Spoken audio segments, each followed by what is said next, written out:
The reason why I'm so good at on market is because I know the process, I know how to talk to agents, and I know how to move fast. In this video, I'm gonna show you from end to end, 10 minutes from when a brand new listing came out. I called and talked to the agent, presented my offer, got the offer in writing, and got the offer in front of the seller, all in 10 minutes, and landed a long-term relationship with a real estate agent who does a lot of estate sales and works with a lot of attorneys. On this video, I'm gonna show you all of that, including the conversation I had with the agent, and then I'm gonna come back and I'm gonna show you why this worked so well and how you can do it too. All that and more coming up.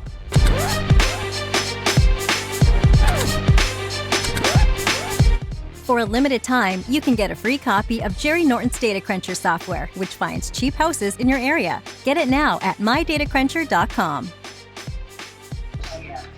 All right, I'm just trying to save you time. I know, and I appreciate that. And it's just because, lo and behold, the second that I changed that, I've had agents that have done verbals, and then somebody didn't understand something. Oh, well, I didn't realize it was as is. Oh, well, I didn't know it needed carpet, or oh, I didn't know. You understand what I'm saying? It just helps eliminate all the issues, especially dealing with 18,000 errors. Well, let's put it in writing then. Perfect. All right, what's your name? Jerry, I can text you everything you would need to write the offer. Oh, okay. I'll text you my entity, the price, the earnest money. I'll just need a small window of inspection contingency just to walk it with my guy, make sure nothing weird's going on. But close in 30 days, is that what you're thinking? Yeah, 30 days is fine. And Okay. we do need a proof of funds as well, Yep. or a 1031 tax exchange verification or whatever. No, I'll give you however proof of you funds. need I'll give you proof of Okay. funds. I just want to make sure I'm running my numbers right. I'm looking at, on the high side, around 300 on the back end. That's a little under 240 a foot. Looks like there's comps that could support that. Reason why I'm thinking that is because I see those comps closer to 200, but they're not fully renovated. They're okay, but they're not brand new. This will be brand new. Correct. Yes. So I think you could push it a little bit up to that 300 on the price point, which I do too, and you stay within your FHA guidelines, because I think FHA guideline is what, 320? Okay. For a first-time home buyer, because you doing your conversion, you should be able to have a FHA buyer. Because 300 puts you at about 230 a foot on the per foot back end. Right. Right. So, okay. And then if I'm running off of a 50K budget, that puts me down there pretty close. I need to get it a little under the list price, but I'm not far off. Okay. What amount do you want to offer? I'll put that in the text that I send you, but I'll just make sure I got that. I mean, I got it in my head right now, but I'll double check that number. But yeah, I'll send that to you as well. How quickly can you write this up and get it to the seller?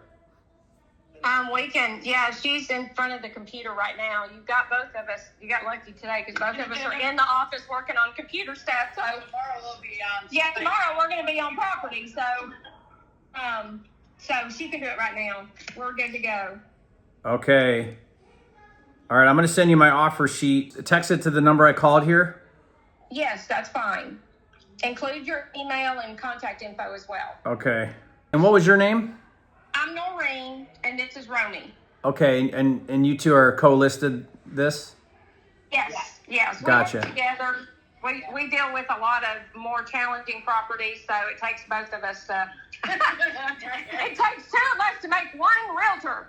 Well, can I present an idea that you think about?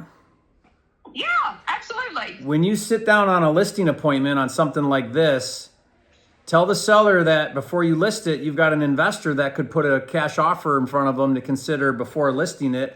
I'll still pay you the full 6% commission. Okay. And we'll just, I got to build it into the number, but just know that I can pay that.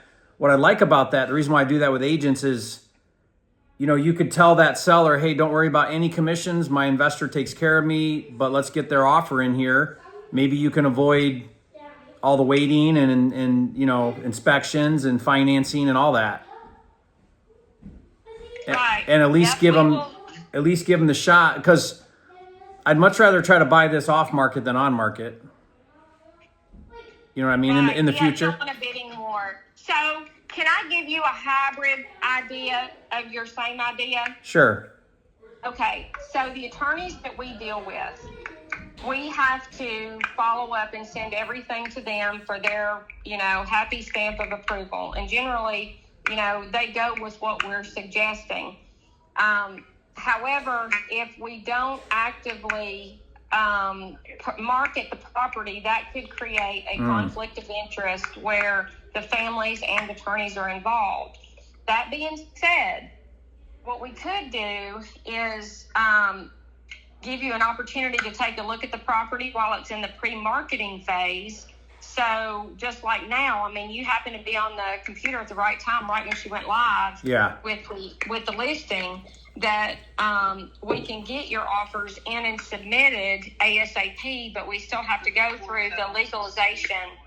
Right. How long do you have to wait if you did it that way? Oh, we don't have to wait. Oh, once it's active, it could go pending, basically. Absolutely. Yeah. Just like what potentially could happen here. Right. We just have to make sure that, especially because we get into ones that also are financial conservatorships, where the judges are involved and they've had appraisers out to the property and have to schedule. And those are a little bit more complicated in that we have to bring the appraisers back out and have them reevaluate. So do you do a lot of these estate? Is that what you've got some good connections with attorneys or what? Estates and foreclosures. And we also, I've been a real estate agent forever, so I've got a lot of baseline customers. I will do their referrals. And I'll work with them still. But as far as like taking on new listing clients and things, we have to refer them out because it's all we can do to keep up with what we have. Wow. You know what I mean?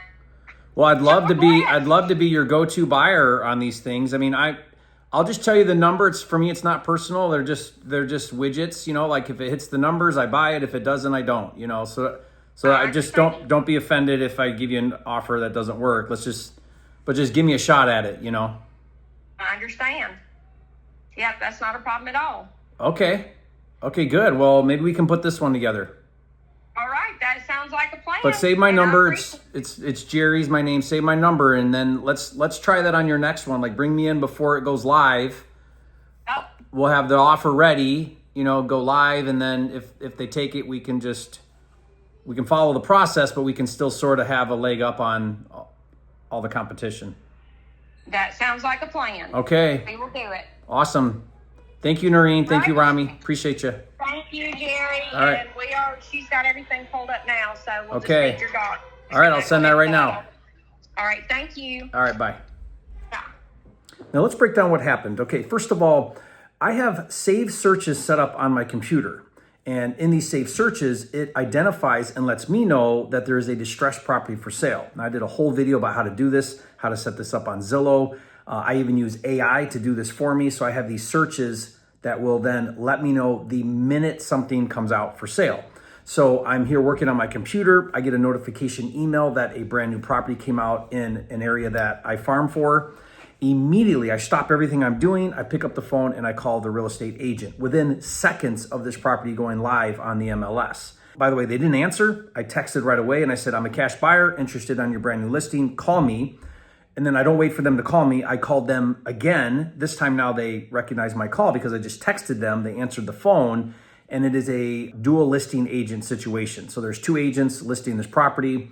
I got to talking to them for a little bit about the property. At the time I'm talking to them on the phone, I'm pulling it up, I'm running my numbers, I'm getting to my offer price. I'm looking at ARV, I'm looking at condition, I'm looking at repairs, I'm running a formula, I'm kind of doing all the things. So I want to have all of that done so that at the end of the conversation, I'm making my offer. I'm literally ready to present my offer.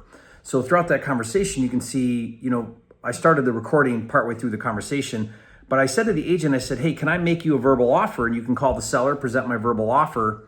And they basically were telling me that because this is an estate sale and it's already through all the process, it's through probate and everything, because it's an estate sale, there are 4 or 5 heirs that have to make a decision. And she said, I'd rather not do a verbal, I'd rather put it in writing. And so that's where that conversation started. Was she says, I don't want to do a verbal, I want to do it in writing. And I was like, great. Most agents are too lazy to put it in writing, but if you want to put it in writing, even better. A written offer is always better than a verbal offer. I can just never get most agents to do written offers because, like I just said, they're lazy. They'd rather call and do a verbal and then put it in writing if there's interest. which is usually how I present that to save time and to get agents to make the offer still. So we started talking about it. Through the conversation, I'm running my numbers. I'm talking about ARV. I'm talking about repairs. I'm talking about my offer price. Then I know how to say the things. You have to talk about closing date. You have to talk about earnest money. You have to talk about proof of funds. These are all things that are very important to agents, and they're not going to submit your offer or want to do business with you if you can't do all of those things. So I have saved on my phone what I call an offer sheet, and it's got my entity name and address, my offer price, my earnest money amount, my inspection contingency, my closing date, what title company I want to close with. I put in my entity name, I put and or assigns, which they put right in the contract when they sent that over a few minutes later. So I've got that now included in my contract. I like to do that. It doesn't hurt to do that, and it gives me the ability to assign my contract. So I texted them right after the conversation. I immediately texted my offer sheet. They replied back and said, got it, writing the offer up right now. Give me your proof of funds. I emailed them my proof of funds. If you're in my Flipster system, we give you unlimited custom proof of funds letters that you can include with your offers. That comes with a pro or prime account. If you've never heard of Flipster, it's an all-inclusive online CRM for wholesaling and flipping. Has workflows, has digital contracts, has everything you need to do the business. Helps you stay organized, helps you streamline. It's just fantastic. And so check that out. Go to joinflipster.com. So I instantly emailed over my proof of funds, and literally, I would say within 60 seconds, maybe 90 seconds, I had in my inbox the digital contract from this agent. So I boom, boom, boom, went through it, made sure it had everything I wanted in there, double checked it, hit sign, sign, sign, send back. So literally from when the listing came available on the market to when my offer was submitted to the sellers was about a 10-minute window. And most of that was the call. Part of that was because I'm fast, but mostly that was because the agents were fast. This is how you get good deals. It's listed at 175. I made my offer at 155.